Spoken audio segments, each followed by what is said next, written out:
to meditate. Oh, well, wait. Okay. I'm, The ability to meditate regularly, to slow my mind down, because it's always going off in 10,000 directions. And I get on the internet and watching all this news stuff, and I subscribe to I don't know how many newsletters, and it's all, and I just drive myself crazy with it. So what I want to do is meditate, and but I need a focus, or some sort of a basis, so I can do it regularly. I'm very undisciplined. hmm And you had tried it before. Yes, I've tried it before, off and on over the years. Like Uh, many of us. yeah, but I've never really stuck to it. I was very much a student of Krishnamurti, Uh-huh. back in the 70s, I think, while he was still alive. And I read just about everything he ever wrote, and I went to a few of his lectures, Uh-huh. and I really liked his philosophy. And at the time, I was able to meditate a lot, like daily. Um, but then I got away from it. hmm Okay. Well, I hope that we can uh, give you some tools where you can use them to build a regular practice. That's one of the things that I really try to do. Cheryl had also, like you, had some different experiences and wanted to build a consistent practice, and she's been in these sessions now for more than half a year and has built that kind of practice for herself. So she's trying to do the same thing that you're trying to do. She's just a few pages ahead of you in the book. Okay. And the meditation process that you had learned there was pretty open and unstructured. And that's a fine process. It's still hard to for a lot of people to keep up with. And there's some other details that I'll talk to you about the specific thing that I try to show people how to do, and that is the focus of these sessions. And I'm going to talk about that in this session just so that you're clear on that. Okay? Okay. Excellent. Yes. Okay. And uh, Cheryl, the usual question I have for you about now is how was your meditation last week? Pretty good, actually. Now that I'm back and not on the road, I am getting back into a routine. I think I just missed one day this week. And it's going well. I really I notice it a lot when I go more than a day or two without meditating. hmm I've, and I and I'm feeling much more serene. Let's put it that way. Now that I'm back. That's good. Being serene is a good deal. Yeah, yeah, that may be overstating it, but it's Okay, definitely but it's leaning more that way. well, Yeah, you're more in the direction of serene then. yeah, yes, more than I was for sure. Okay, well, very good. Today, we're going to start with a short video as I uh, introduce Doug to some of what we're talking about. And this short video is somebody talking about the long-term effects of meditation on the brain. This is Dr. Len Saputo. Most of us know about meditation. In fact, the vast majority of us have done some meditating in their lifespan.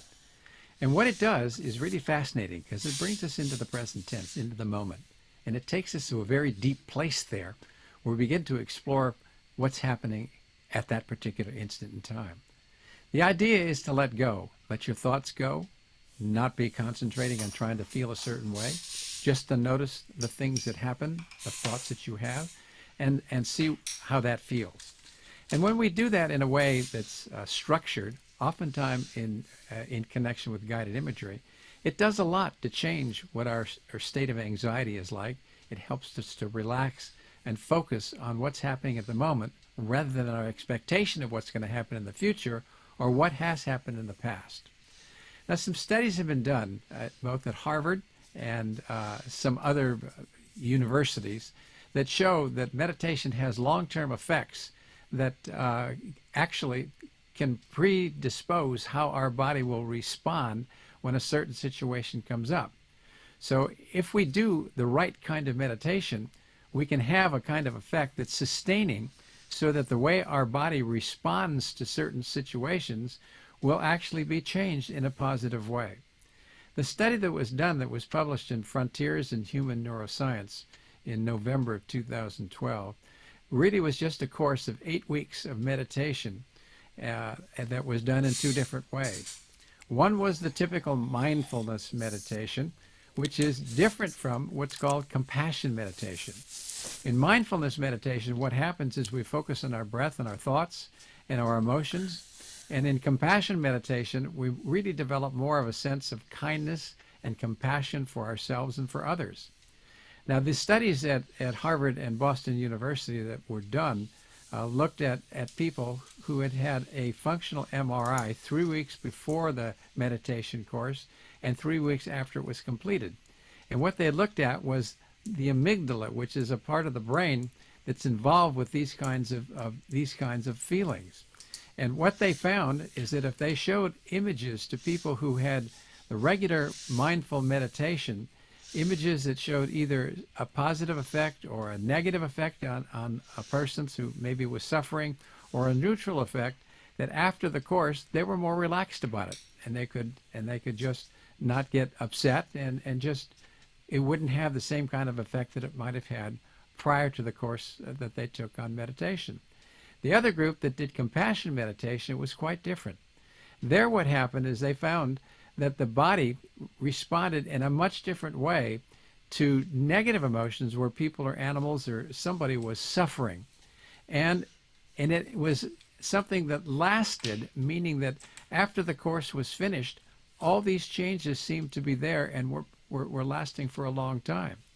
So we know that meditation is a very interesting way to get ourselves centered and focused in the moment, but it's also a way of building compassion and having us care about people that are suffering from one reason or another. So when we're having a problem in our life where we're struggling with anxiety or depression or stress of some kind, and we find it difficult to stay in the moment, meditation of one sort or another is a good idea because it's going to have some kind of lasting effect that's going to make it easier for us to deal with stress in the future. Okay, now uh, what we will focus on here is more mindfulness meditation than the compassion meditation. We will, though, I'll do some compassion meditation periodically because I think actually both types are beneficial. They have different effects, though, and the effects of each are worthwhile. The mindfulness meditation though, to start with, helps you increase your ability to focus, and specifically, uh, it starts teaching you how to just stop the chattering mind that you are particularly concerned with, Doug. And again, I'll talk more about that later. We're going to start with a 10-minute meditation for now, and we'll be doing mindfulness. And I'll just give a little bit of instruction to begin with and let you then do it yourself. What really matters in meditation is you're doing it yourself, not you're listening to me say anything.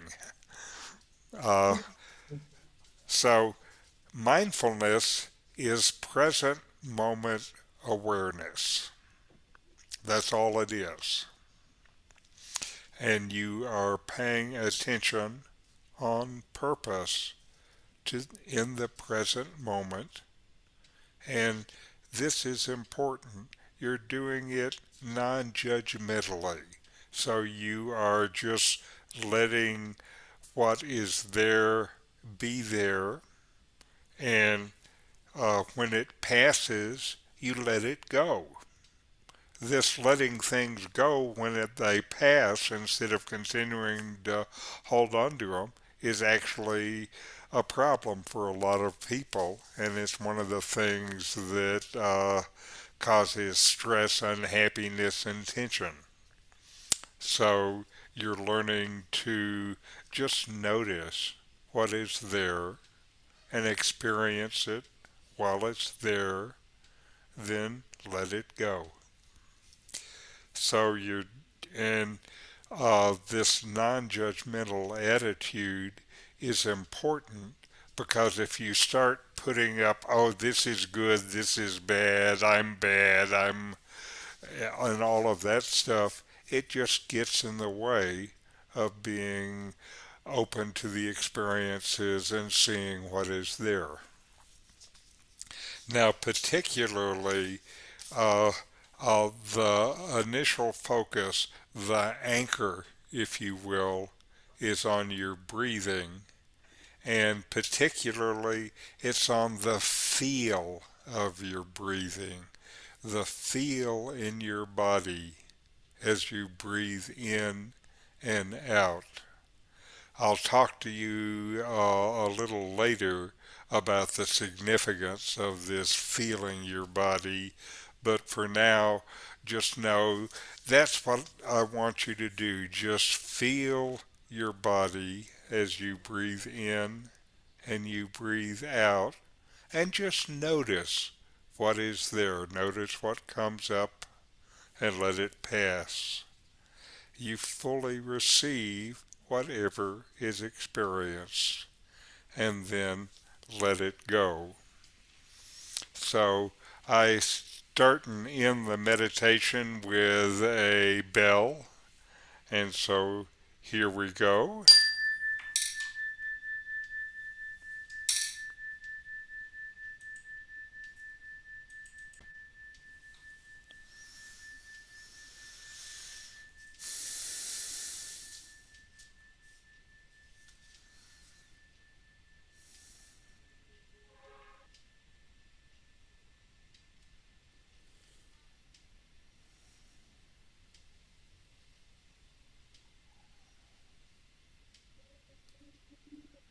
You can have your eyes open or closed.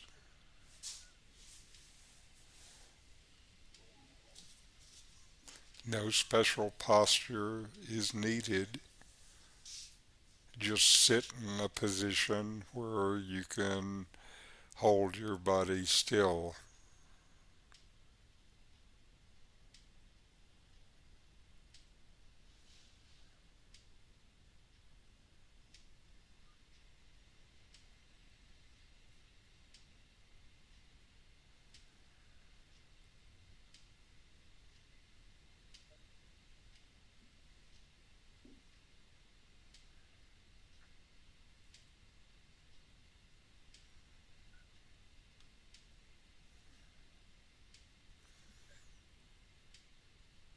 while you're watching your breath, just let it do what it wants to do. Don't try to control it.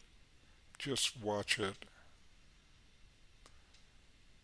And gradually your breath will start to feel like it is more still and quiet.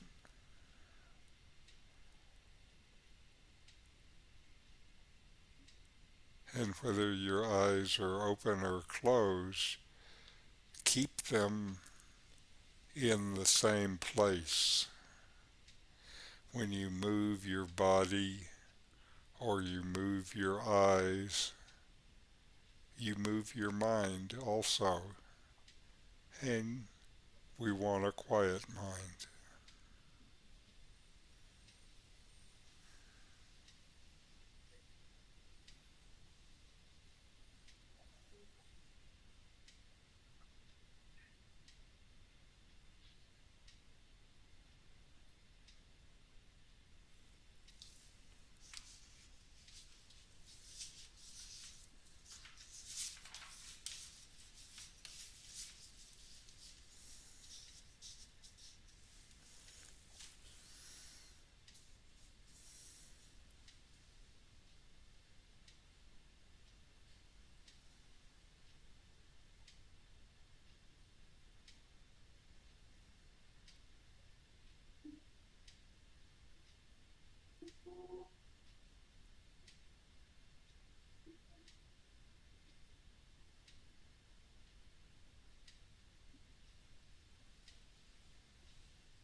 All right.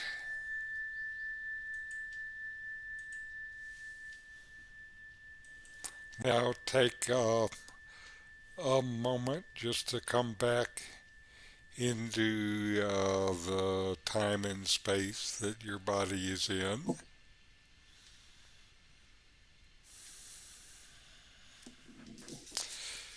And today I'm going to talk more about mindfulness meditation and it's the brain.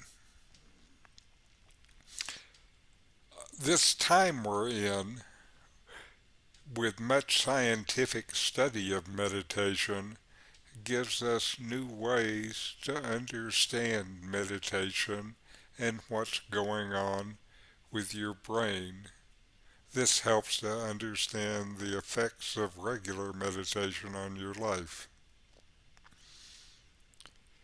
While I have practiced regular meditation for more than 30 years, piling up more than 5,000 hours of meditation, this new scientific data has sharpened my practice. I teach meditation now from this new understanding as well as my own years of experience. One element of the research that I thought was significant was the discovery of brain networks, that the brain operates using networks that span different areas of the brain. One of these is called the default network.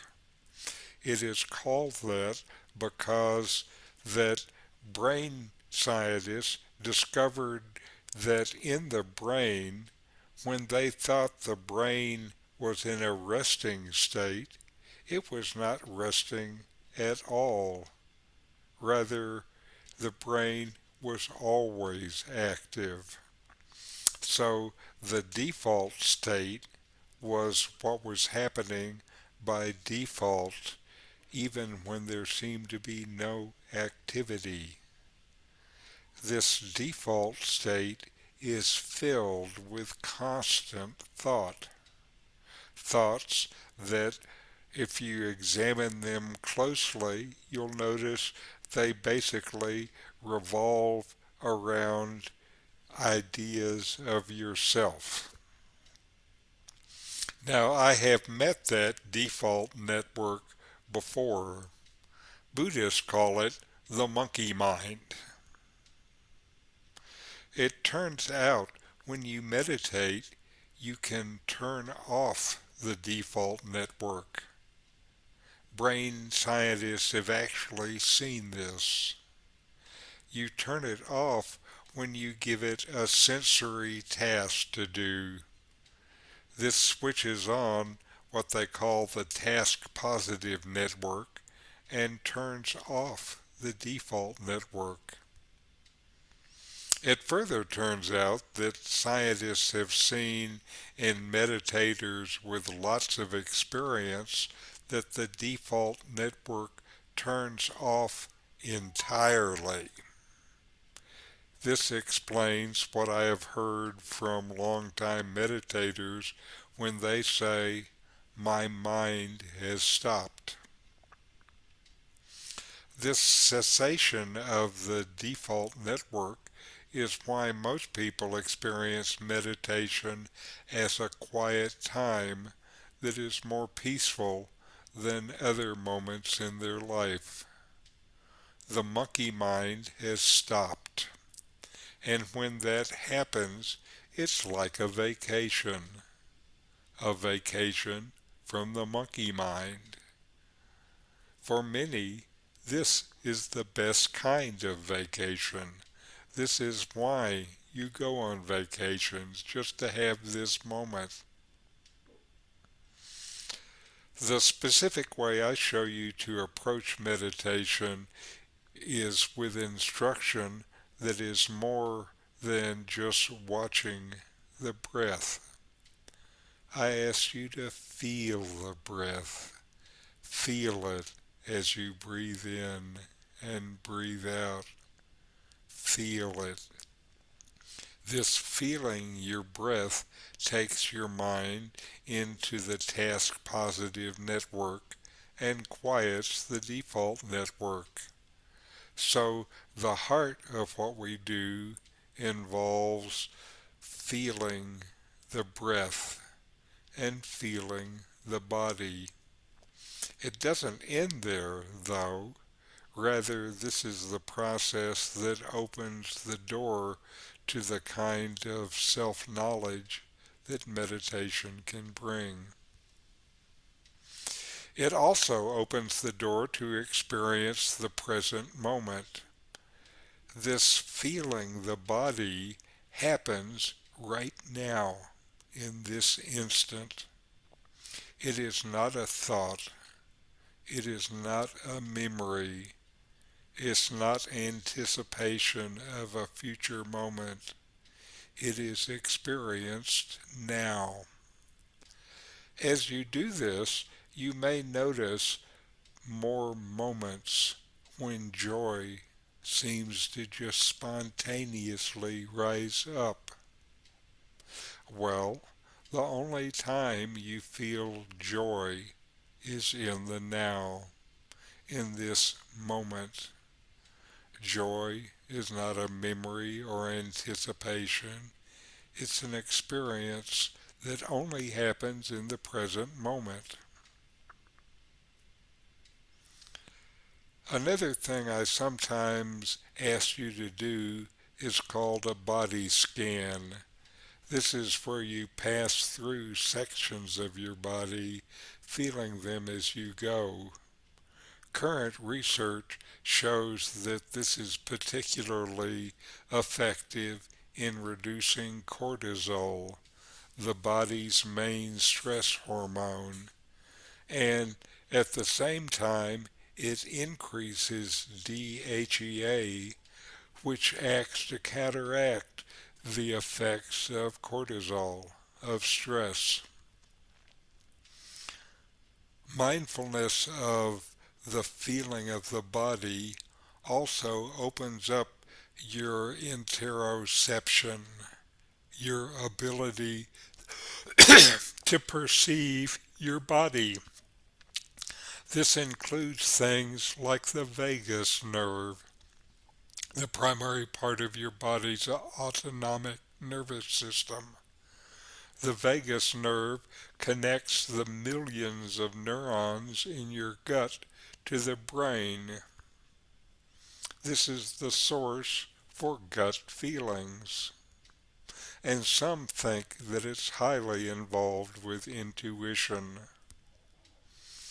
The body scan also acts as an exercise and stimulation for your interoception. We're going to do a body scan next. So the particular form of meditation I teach is meditation that is scientifically shown to quiet the monkey mind so as to bring you inner peace, reduce stress, and open up your awareness more fully. It all starts with the feeling of the breath.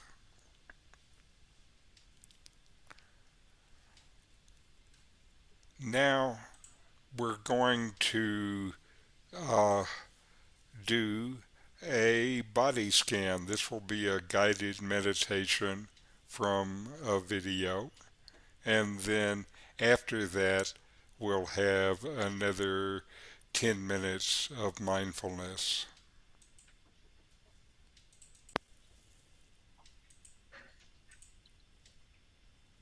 To start, find your seat. Sit with your back upright but comfortable, and sit with your hands and arms resting in your lap. Start by taking a few deep breaths in through the nose and out through the mouth.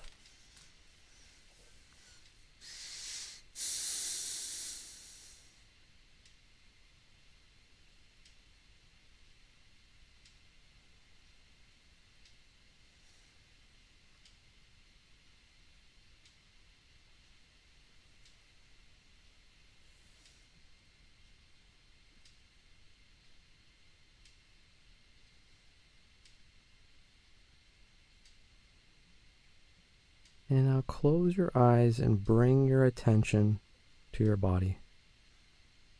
Start by noticing your weight on the floor or on a chair.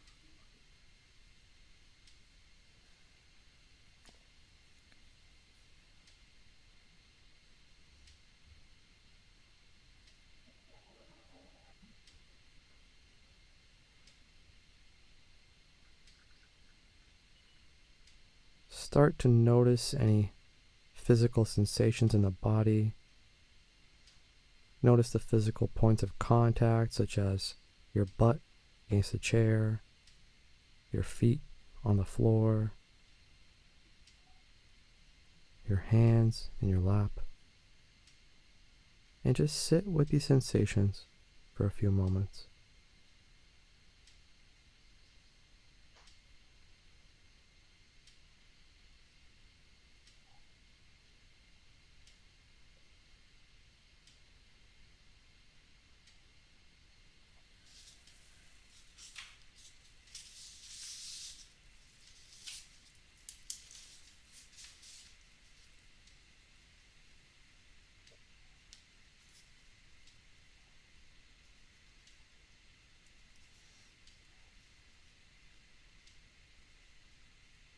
And now we're going to slowly place our attention at different points on our body. So let's start by placing our attention at the top of the head. When we place our attention on a point, we can picture the attention like a gentle light or ball of light over the point. Or you can simply sit with your attention on that point and see what sensations and thoughts arise. Either way, own the practice and make it work for you. Notice these sensations here, the temperature, the feelings, thoughts. Place your attention here for a few moments.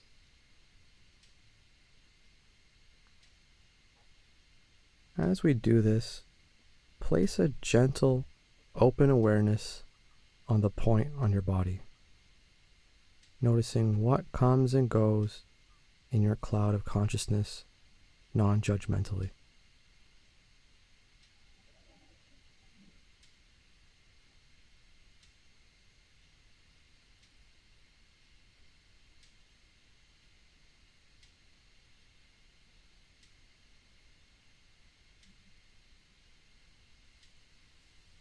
And now move your attention down to the throat.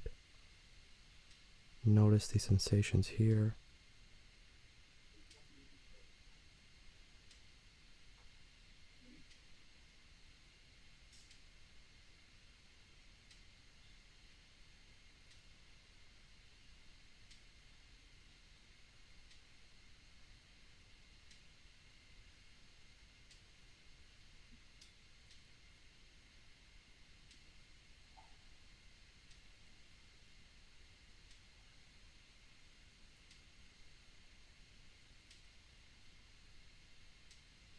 And move your attention down to the upper chest, noticing any sensations here, aches, feelings, comfort, discomfort, placing your attention just over your heart.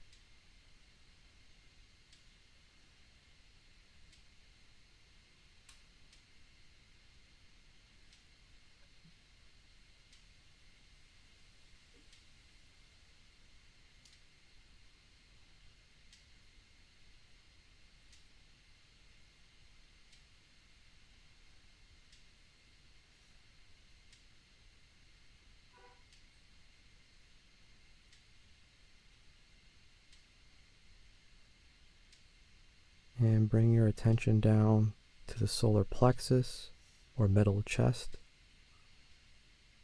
Notice the sensations, comfort, and discomfort here.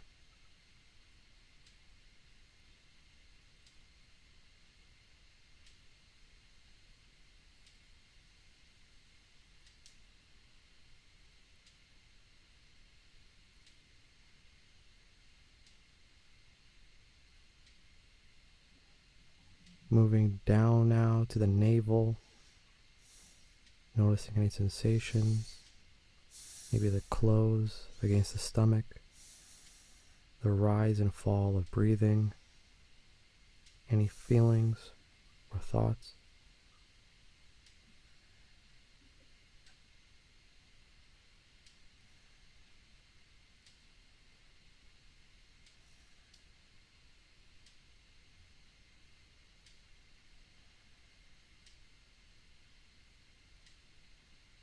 And finally now, bringing our attention to the feet.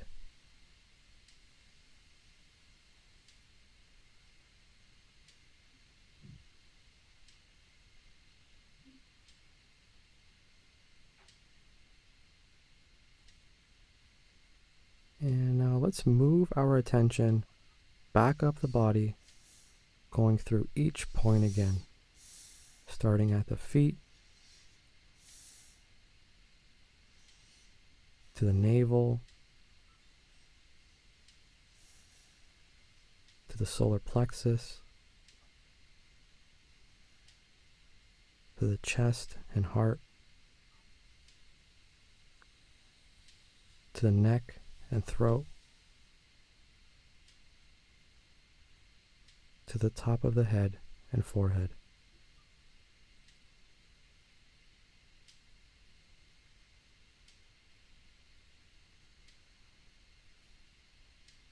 And now for the rest of the practice, go at your own pace.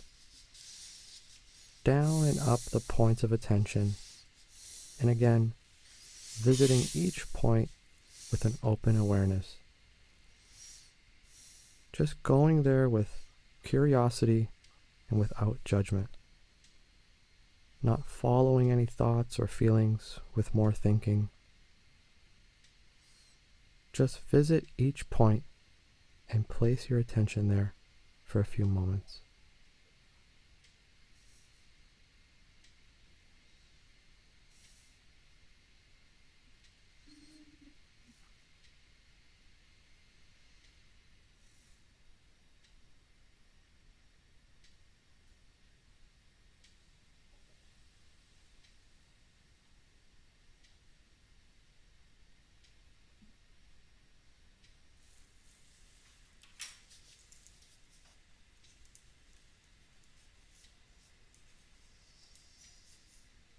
We will close with a short chant. Om Shanti Shanti Shanti. Om. Peace, peace, peace. All right. Now, Doug, for you, uh, a few notes on practice for the time ahead. Most important of all is your own desire. The desire to open up your life and bring change to your life. There also are deeper desires that you might have, but the people who are successful are the people who have enough desire. If you have enough desire, then whatever are the obstacles, you'll figure out how to deal with them. So that's number one. Okay. Okay, the next thing for most people is to find a good time for you and do it kind of as a regular time.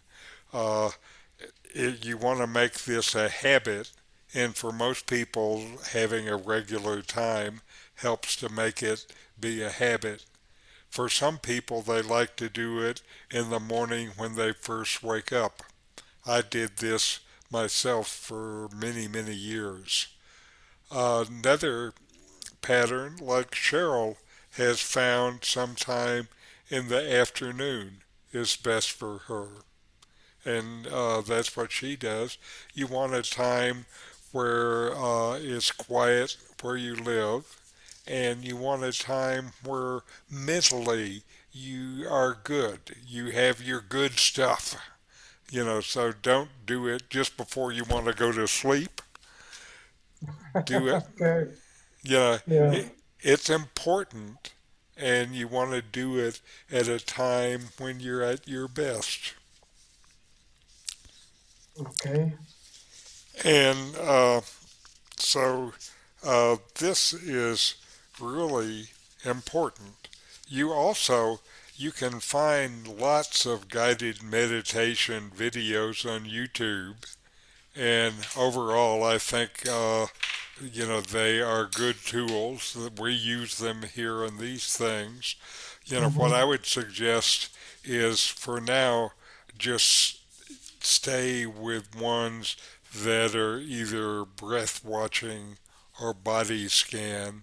There are other approaches, but for now, what you want to do is concentrate and focus on these particular things because they're going to be Okay. the basis of your practice going forward, particularly the breath watching. Uh-huh. Okay. Okay, I also have to apologize. Next week I'm not going to be here. Oh, next week I'm not going to be here either. What a coincidence. Okay, and what I'll do is look through the recorded sessions we have and send one that I think is appropriate, Doug, because I want Okay. I want you to keep going. I'm not going to be here. I'll be at the cardiac doctors doing a stress test, Oh, Oh, and I think that's no fun.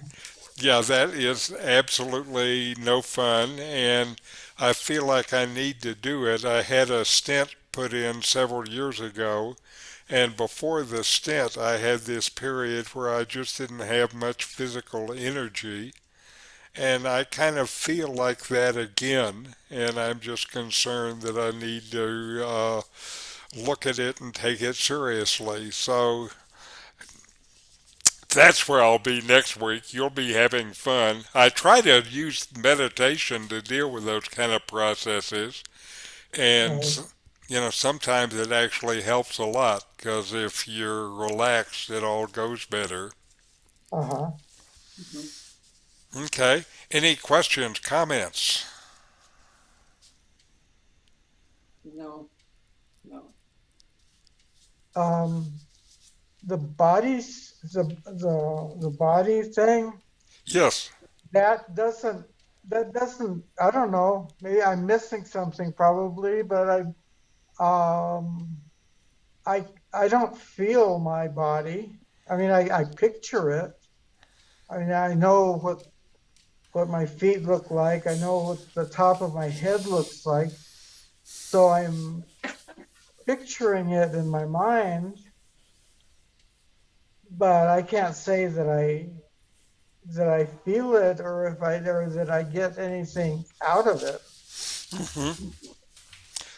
Well, it might be something that you need to continue to try and practice. The feelings are there, and you all of these things require learning. And if Okay. if you haven't been doing it, give yourself a chance to learn it. I think it is one of the things that is actually pretty important, and I think it's pretty important because it actually is, at least in part, an exercise for opening up your ability to feel what's in your body, and that's a big deal. It's bigger than mostly we know. Hmm. And so, if it's something that is hard for you, then it might actually mean that it's something that you need to practice. That's why they call this stuff practice, because we need to learn to do it. Right. Yeah. I wouldn't say it's hard for me or difficult. It's not difficult, but it's just I didn't see I wasn't getting anything out of it. Hmm. It Okay. was like it's a mind game. Right. I'm just sort of picturing it And if rather it's than feeling it. uh-huh. And again, if it is a mind game instead of feeling it, then it may be worthwhile to try to do it until you get to the point where you can actually feel it and then see what's happening. I appreciate your, uh, you know, talking about this because, it's important and it's hard to learn anything and go forward unless you uh, kind of figure out where you are at the moment. Right. Yeah. And so for me, I think what you have said presents you with an opportunity, and there's more to this opportunity than you might think. Okay. Anyway, anyway, okay. Okay. I'll Any accept that. okay? Anything else? May I just offer that there are some of the people who lead body scans, say on YouTube, I've found that some of them really resonate with me more than others. Right, me too. And so it might be worthwhile just to have a look at different people, like different sessions. Right. And that's one of the things about these guided meditation videos on YouTube. Every one of them comes at it with a little bit different approach. And sometimes, certainly, I hear some guys, some people, some voices, some approaches that, like Cheryl says, I resonate with better than others. So, Okay. I'll try that. 'Cause I've never looked for those on YouTube, meditation on YouTube. anyway, very good. I think it was a good session, and I'll see you in 2 weeks, and I'll send you something, Doug, next week that I think is appropriate. Okay, great. Thank you. Very good. This was Namaste. all right. This was great. I liked it. Thank you. Good, good, good. See you soon. Okay.